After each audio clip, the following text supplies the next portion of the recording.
rather than processes, and those are some of the principles. Now, let us see what is Scrum. Scrum is an agile method that focuses on managing iterative development rather than specific agile practices. That means the Scrum is very much concentrated on how to release the software in terms of iterations. So during that process, how to manage the resources and so on. So that is, it's an agile method that focuses on managing iterative development rather than specific agile practices. That means, see, whether you are using adaptive software development or whether you are using extreme programming or any other technique. For Scrum, what is important? To manage the iterations, to manage the iterative development. That is what is the main concern of Scrum. There are 3 phases in Scrum. The first and the initial phase is an outline planning phase where you establish the general objectives for the project and design the software architecture. The initial phase of the Scrum is concerned with planning the phase. That is the planning. As part of planning, since it is iterative development, we need to have clarity about what is to be developed, what are the requirements under consideration, then what is the time duration, and what is the budget. So that is what the project planning phase is. This is followed by a series of sprint cycles. So later I will tell you what is sprint. See, one sprint is nothing but, say, to develop one iteration we need one sprint. So one sprint, it spans about 2 weeks to 4 weeks. That means 15 days to approximately 1 month, where each cycle develops an increment of the system. That means, say for example, if you claim that, say, this project is developed in terms of iterations and it contains 10 iterations, means 10 sprints, and the duration of each sprint is 1 month. That means the duration of each iteration, the time required to development each iteration is 1 month. So totally 10 iterations, 10 sprints. The project closure phase wraps up the project, completes required documentation such as system help frames and user manuals, and assesses the lessons learned from the project. See, the comprehensive report will be developed only after finishing the final sprint. Final sprint are nothing but the final version of the final iteration of the software. See, when the project closure phase, that is the third phase. See, during the third phase, which wraps up the project, completes required documentation. You see, especially the third phase of the last iteration will wraps up the complete project. Otherwise, it will be wrapping up only the iteration, the respective iteration. See, each Scrum, when I say Scrum, it is having 3 phases. Initial phase, which is about planning, and the second phase, that is a series of sprint cycles. That means series of iterations, where in each iteration and working version of the software will be released. And the third phase, that is the project closure phase, wraps up the project and completes required documentation. What is that required documentation? So it contains abstract information about, so what is that project is all about, and what are the major subsystems or the modules, and what are its functionalities, then how to install the system and how to use it, how to configure and how to use it, plus some other useful information. And if there are any difficulties that are faced during the project development, so that such things will be documented, because that will teach a lesson, so that such mistakes cannot be, or we can avoid such mistakes in the coming projects. That's about the 3 phases of Scrum. It's a project management technique. It's an agile project management technique. In Scrum, in industry, every day they do Scrum meeting. So every day there will be 1 meeting or 2 meetings. So in the day begins with the meeting and the day ends with the meeting. So that means 2 meetings will be there, and weekend meeting will be there. So we'll see that. So before that, let us see, so what are all the terminologies that we use while dealing with Scrum project management technique. So first is development team. A self-organizing group of software developers, which should be no more than 7 people. They are responsible for developing the software and other essential project documents. That means those people will only develop the source code as well as the necessary design documentation, everything. So, and the size of the development team should not exceed 7 people. Then potentially shippable product increment. See, the meaning of potentially shippable means after each iteration, we release the software. Say as a company, we release the software once in, say for example, once in a month, by assuming that the duration of one iteration is 1 month. So that is called potentially shippable product. The software increment that is delivered from a sprint. The idea is that this should be potentially shippable, which means that it is in a finished state and no further work, such as testing, is needed to incorporate it into a final product. In practice, this is not always achievable. So potentially shippable means it is ready to deliver to the client. Okay, even testing everything is finished. Then product backlog. This is very, very important term. This is a list of to-do items which the Scrum team must tackle. That means in every iteration, where to pick the how to decide what to develop in this particular iteration. So there is something called as the product backlog. Product backlog contains all the requirements that are to be implemented. Then what we do, we prioritize by consulting the customer or the client. We will consult the, say, being the development team, we can consult the customer or the client, and we can ask them, you prioritize which are to be implemented at the earliest. Then we take them as the requirement for the current Scrum. Current Scrum means current cycle. For a current cycle, we select such requirements that are suggested by the customer, and all such requirements will be documented, and that is called as product backlog. They may be feature definitions for the software requirements, user stories, or descriptions of supplementary tasks that are needed, such as architecture definition or user documentation. See, the product backlog may contain requirements in the form of stories, scenarios, or user requirements, or some high-level diagrams, and so on. So in whatever the way that is comfortable for the customer, in that way he will be documenting. He will be documenting the requirements. That is called as product backlog. Then product owner, another terminology. Look at the definition. An individual or possibly a small group whose job is to identify product features or requirements, then prioritize these for development and continuously review the product backlog to ensure that the project continues to meet critical business needs. The product owner can be a customer, but might also be a product manager in a software company or other stakeholder representative.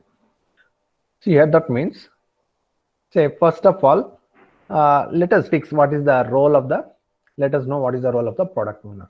The role of the product owner is to constantly review the product backlog to see that whatever that is being documented as part of product backlog, if the development team implements those things, okay, the end product will meet the business requirements. The end product will meet the business requirements. That is, to monitor that, we have a person called as product owner.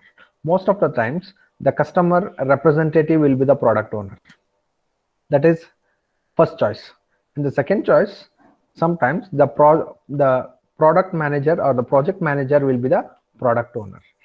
In case if he knows the complete end-to-end requirements of the software, then he can become the product owner, or any other stakeholder,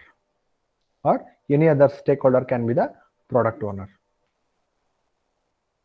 So whenever they conduct Scrum meeting, so all these, okay, we use the terms product owner, product backlog, potentially shippable product, and development team. We use these terminologies. Now the next thing is Okay, now let us see what is the meaning of Scrum. A daily meeting of the Scrum team reviews progress and prioritizes work to be done that day.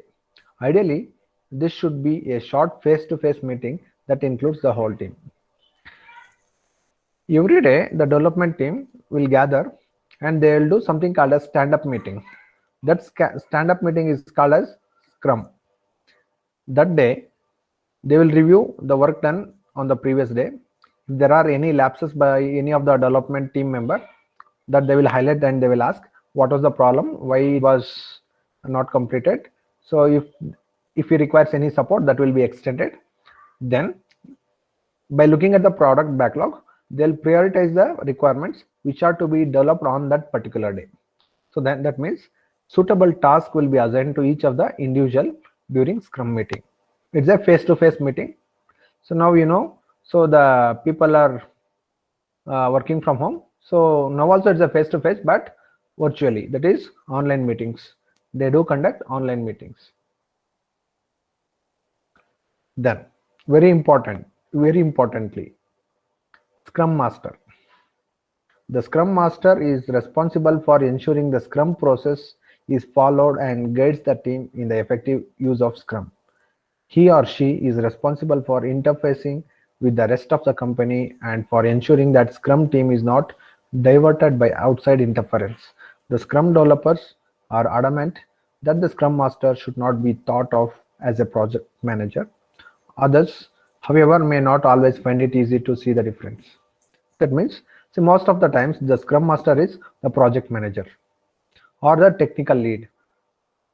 He will be the Scrum Master. Okay. In his absence, the team lead can be the Scrum Master. See, when you go for an interview, they will ask about Scrum. When they ask about the Scrum, they'll ask you, have you ever become Scrum Master? That means you are supposed to know who are all can become Scrum Master. So most of the time, the project manager will be the Scrum Master. So and there are scenarios where he may not be the Scrum Master, because when there are too many development teams, you cannot expect that project manager is a Scrum Master for each and every team, isn't it? Because say same timings, IST means Indian Standard Time, same timings. Say for example, one team is in Bangalore, one in Hyderabad, and another one in Pune. So all the three teams will start the meeting at the same time. So therefore, each team will be having different objectives, and the project manager is one person. So he cannot be the Scrum Master in all the three teams. So therefore, what he may do, he may identify one technical lead, and that guy can be the Scrum Master in the respective locations. Or team lead can also be the Scrum Master. His role is to ensure that the development team members are not distracted from outside interference. That is one thing, primary thing. And whatever the new requirements are coming, so that will be communicated from the business analyst or from the client to the Scrum Master. In turn, the Scrum Master will tell all those requirements to the development team. So that's the main role of the Scrum Master. You should protect the team from outside interference. That is the primary thing. Second thing, so he is the point of contact to the development team, not the client directly. That means the development team members cannot contact directly the client.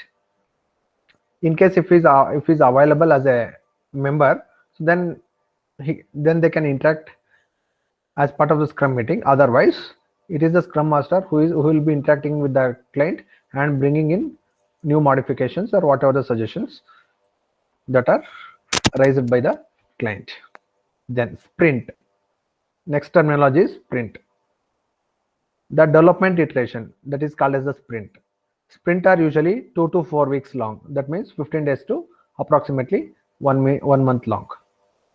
Then velocity, an estimate of how much product backlog effort that a team can cover in a single sprint. So that means velocity is nothing but it's a kind of measurement in terms of say for example, so in the product backlog, say for example, there are 10 requirements, and the duration of the sprint what we have fixed is 1 month. So in 1 month, how many requirements can be implemented in iteration 1? So that is called velocity. Understanding a team's velocity helps them estimate what can be covered in a sprint and provides a basis for measuring and improving the performance. That means if you know what is the velocity of the given team, then it becomes easy for them to estimate how many sprints are required, how many sprint cycles are required, how much budget is required. So that gives more clarity, and this also improves the performance and the productivity. Now let us see the diagram which actually depicts you the sprint cycle. As I told, the requirements are documented as part of product backlog. This is the actually a document kind of thing. From here, the Scrum team will review work to be done. So they will take the entire product backlog, then they will prioritize the requirements that are to be implemented in this current iteration. Then second phase, then see here in the review work means here they will prioritize, then select the items.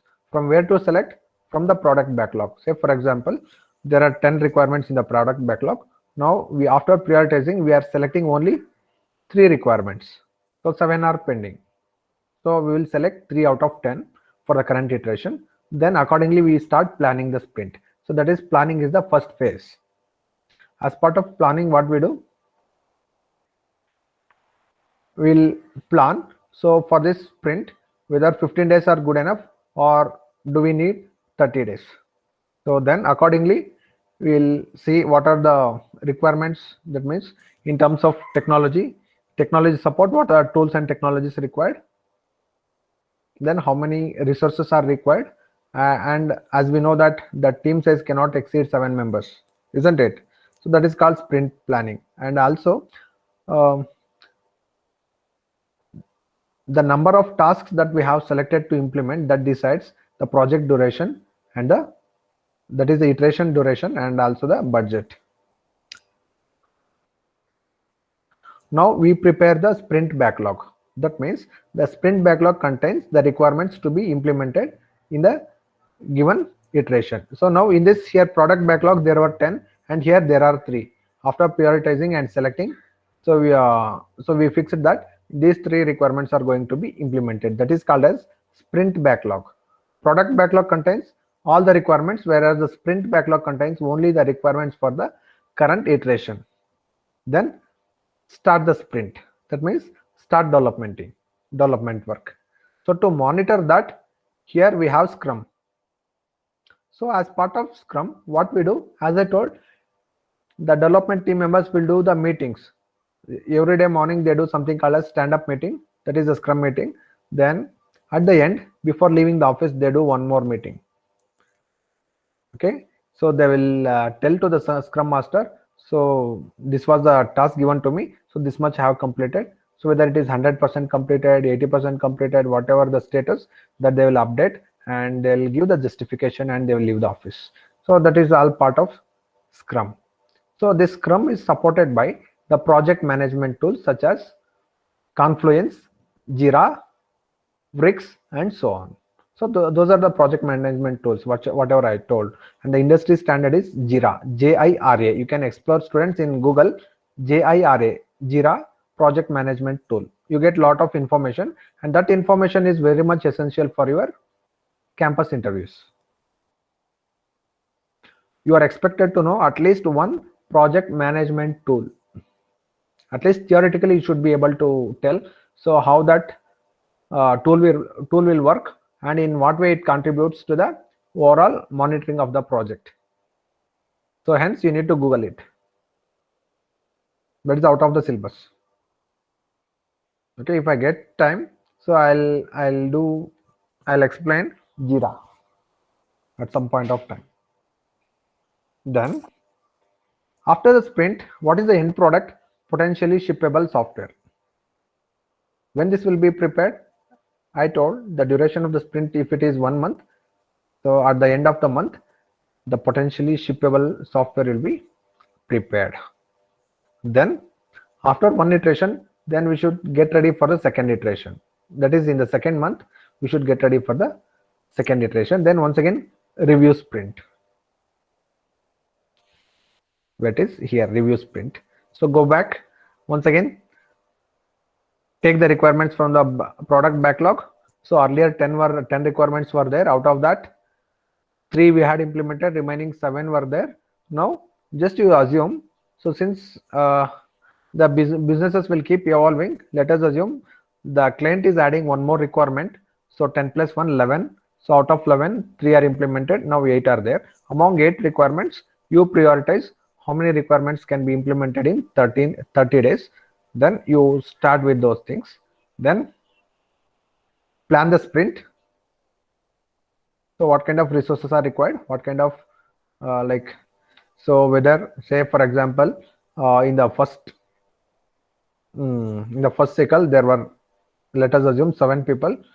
So 7 are good enough, or if you feel even 5 are enough, then you can use 2 people for some other project. Like that you can do planning. And at the same time, if you need any extra technical tools or any tool support, that also you can plan in the beginning of the sprint itself, what are the tools and technologies that you are going to use. Then here document what are the requirements that you are going to implement in this sprint. Then start the development work. To monitor that, we have Scrum process here. Then at the end of the sprint, potentially shippable software will be delivered to the client. Then once again review sprint. The same process continues until you implement all the requirements inside the product backlog.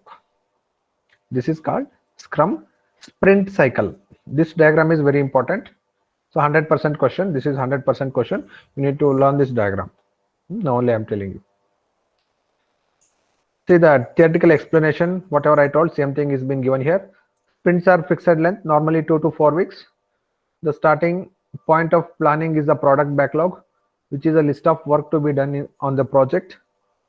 The selection phase involves all the project team who work with the customer to select the features and functionality from the product backlog to be developed during the sprint. That means for each of the sprint cycle, you need to select from the backlog.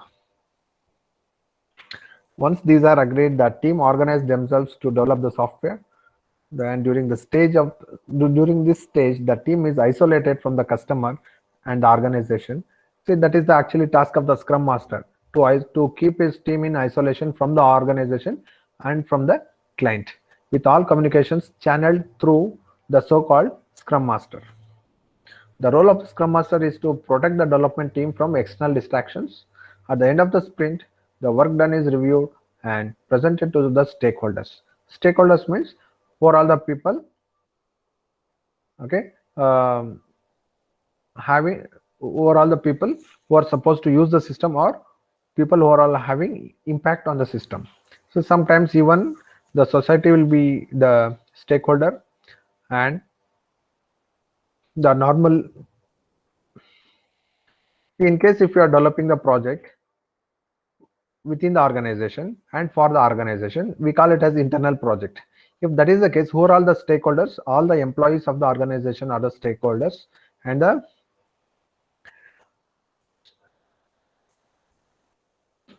Scrum benefits. What are all the benefits of Scrum process? The product is broken down into a set of manageable and understandable chunks. That means here you don't have much complexity. The very reason is that you are breaking the requirements into a lot of iterations, so that in each of the iteration you are selecting only very few requirements and you are implementing them, thus avoiding the complexity. Then unstable requirements do not hold up progress. See, even the requirements are unstable, you need not bother, because you'll be implementing maximum 2 to 3 requirements in any given sprint. So that is one of the benefit. So later, if you feel some of the functionalities are not required, that you can remove in the coming Scrum cycle. The whole team have visibility of everything, and consequently the team communication is improved. So here we are giving more importance to the people rather than the documentation and the process.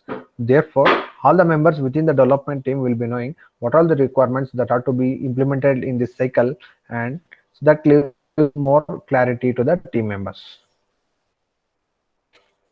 Customers see on-time delivery of increments and gain feedback on how the product works. So here the feedback is required both for the customer as well as the development team. See, the development team will release the software once in a month. Then after very few days, they'll get the feedback about the first cycle, so that will give them more confidence to work on the coming cycles. At the same time, the customer can get the working software in a month, and he can see whether that product meets the business requirements or not. In case if it doesn't meet the business requirements, then he can come up with the suitable modifications, and and he can suggest them to the development team in the second cycle. So the feedback system is very quick here. Trust between customers and developers is established, and a positive culture is created in which everyone expects the project to succeed. In Agile methodology, customer involvement is mandatory. That gives more confidence to the development team, because every day they'll be interacting with the customer representative, and they'll be showcasing whatever the deliverables that they have, and the chances of succeeding the project is very high.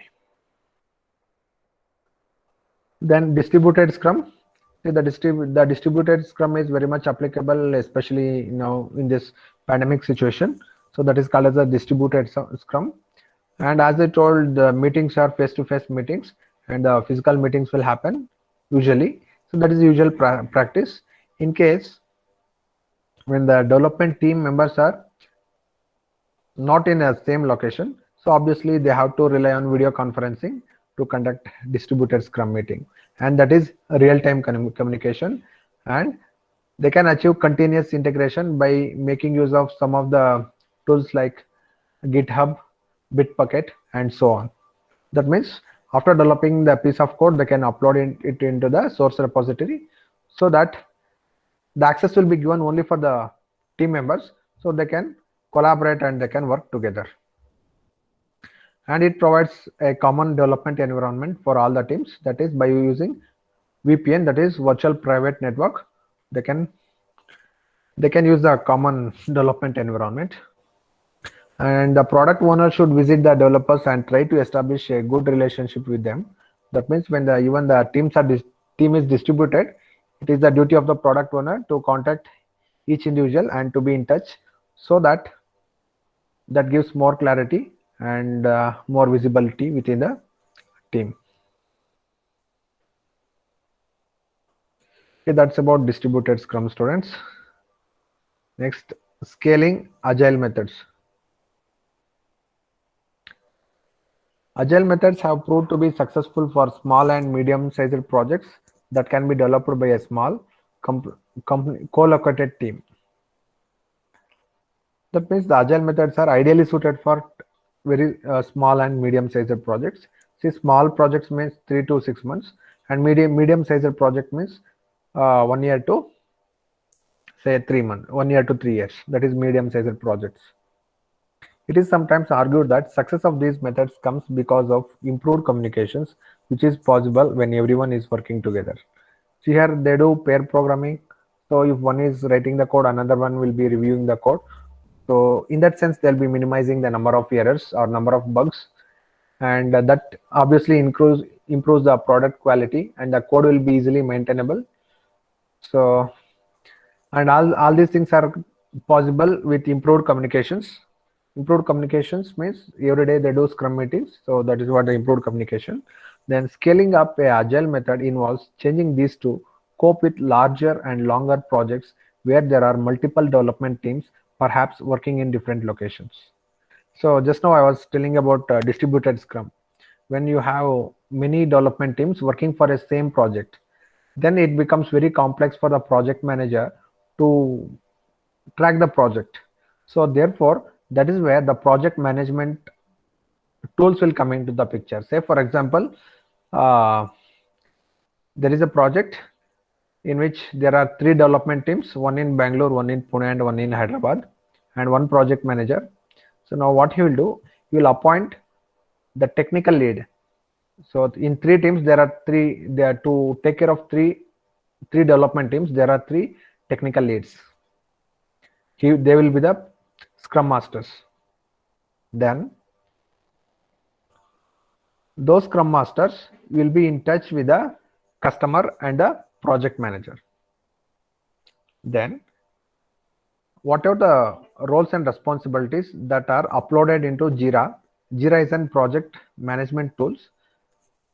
Then after developing any particular module, the team member will update the status in the Jira, so that the project manager will come to know and the team lead will come to know that this guy has done his work. Similarly,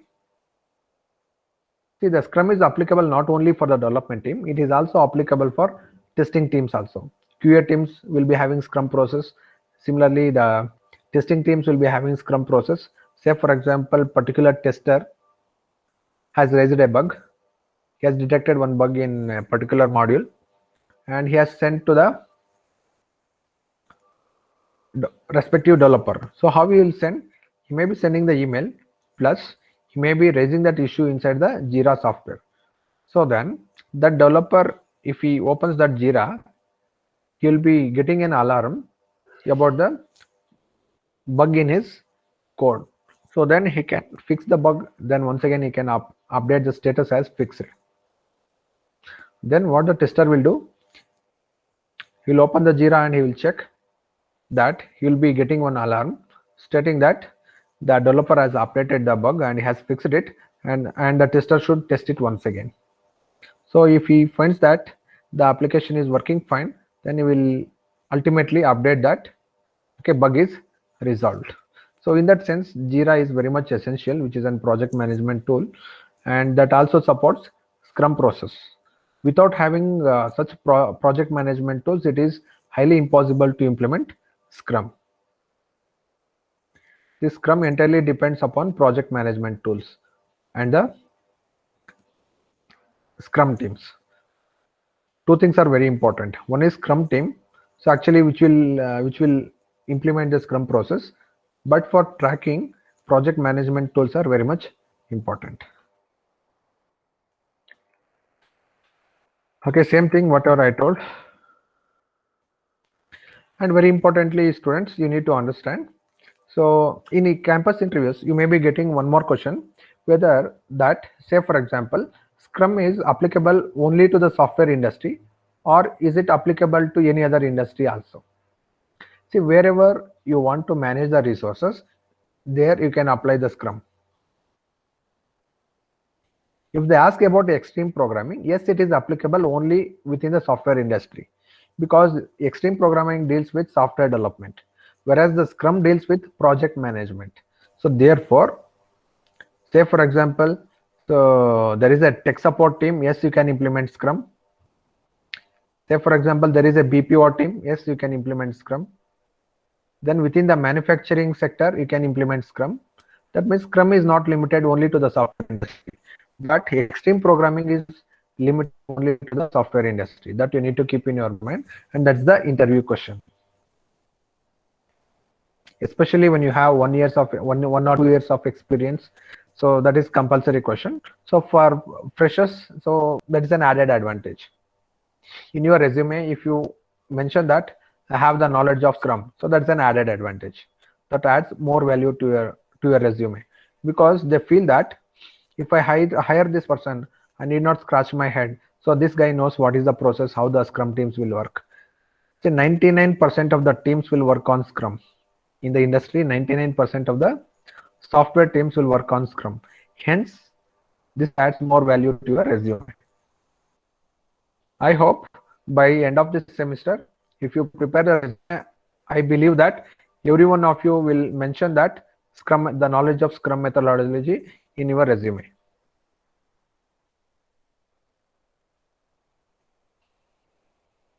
That's it for today, students.